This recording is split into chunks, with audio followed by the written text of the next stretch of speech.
Together for ever viewers అందరికీ నమస్కారం అండి. నేను మీ సంతోషిని. ఈరోజు నేను మీ ముందుకు ఇన్స్టెంట్ దోశతో వచ్చేసానండి. బయట నుంచి టిఫిన్స్ తేడానికి ఇంట్రెస్ట్ లేకపోయినా, అలాగే ఇంట్లో రుబ్బు లేకపోయినా అప్పటికప్పుడు ఇన్స్టెంట్ దోశ అనేది ప్రిపేర్ చేసుకొని మీరు మీ పిల్లలు చక్కగా తినొచ్చండి. దానికి కావాల్సిన పదార్థాలు ఏంటో చూపిస్తాను రండి.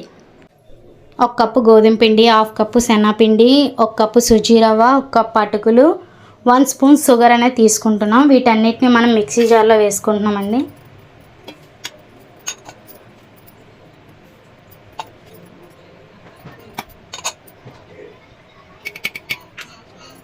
అలాగే వాటర్ అనేది మనం దోశ బ్యాటర్ వచ్చేలా కలుపుకోవాలి. దీనికి ఇన్ని గ్లాసెస్ వాటర్ అని ఏం లేదండి.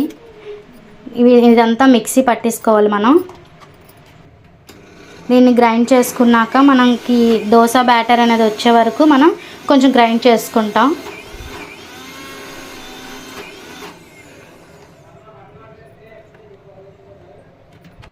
ఇంతేనండి, ఇన్స్టెంట్ దోశ బ్యాటర్ అనేది రెడీ అయిపోయింది. ఈ మిశ్రమాన్ని నేను ఒక పాత్రలోకి తీసుకుంటున్నాను. ఇందులోకి నేను 2.5 స్పూన్ సాల్ట్ అనేది వేసుకున్నానండి.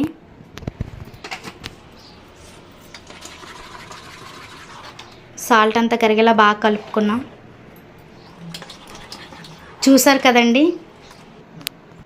ఎంతో ఈజీగా సింపుల్గా ఇన్స్టెంట్ దోశ అనేది రెడీ అయిపోయిందండి. మీ పిల్లలకి ఆకలి వేసినప్పుడు ఇలా ఇంట్లో ఉన్న వస్తువులతో ఇన్స్టెంట్ దోశ అనేది చేసి పెట్టండి. ఖచ్చితంగా నచ్చుతుంది. మళ్ళీ చేసి పెట్టమని కూడా అడుగుతారు. మీరు కూడా ఒకసారి ఈ ఇన్స్టెంట్ దోశ అనేది ఇంట్లో ట్రై చేయండి. ఈ వీడియో కానీ మీకు నచ్చినట్టయితే లైక్ చేయండి, షేర్ చేయండి, సబ్స్క్రైబ్ చేసుకోండి. మరిన్ని వీడియోస్ కోసం బెల్ ఐకాన్ని క్లిక్ చేయండి. Thank you.